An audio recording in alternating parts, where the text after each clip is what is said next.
Well, I hope you enjoyed the short video on Abraham Lincoln. And I've included this video in this short little mini lecture just because I think when we study business, we really can learn a lot about leadership from certainly great leaders of the past and how they handled situations, how they conducted themselves. And certainly I think this definitely applies to Abraham Lincoln. And what I'd like to share with you are some of his thoughts on leadership from Doris Kearns Goodwin, who's a noted historian. And these thoughts are primarily from a lecture that she has given and from comments and aspects of her book, The Team of Rivals, The Political Genius of Abraham Lincoln. So there are many things that Doris Kearns Goodwin, has discussed in the past about Lincoln. A few of the points that I'd like to make as it relates to business are: number one was his capacity to listen to different points of view. When Kearns Goodwin was researching her Pulitzer Prize winning book, she learned that Lincoln had an amazing capacity to listen to different points of view. He created a climate where his cabinet members were free to disagree with him without fear of retaliation. At the same time, he knew when to stop the discussion after listening to the various opinions and make a final decision.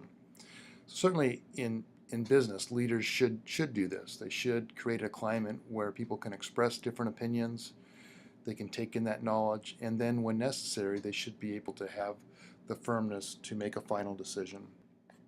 Another aspect of Lincoln that Kearns Goodwin noted was his ready willingness to share credit for success.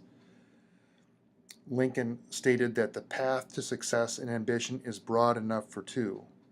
When there was success, Lincoln shared that credit with all those involved. Another point about Lincoln was his eagerness and willingness to go out into the field and manage directly. During the Civil War, many soldiers died and there were many ups and downs in the battles. Lincoln established lasting connections with the troops by visiting the battlefield and visiting the hospitals, which also helped bolster morale. Lincoln also spent time talking with members of the public, taking public opinion baths. He held public receptions and made a point of shaking everyone's hand and speaking to each individual. So by making these personal connections, going out into the field and managing directly, Lincoln did a lot to bolster morale and win support. The same thing that good business managers can do. And finally, Kearns Goodwin notes that Lincoln had an amazing ability to communicate goals and vision. Again, this is something that all highly effective leaders should be able to do.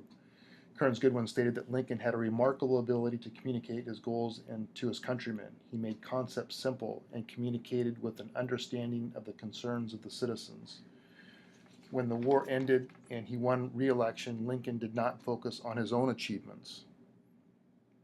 Rather, in his second inaugural speech, Lincoln focused on bringing the country together as expressed in this following excerpt from his speech.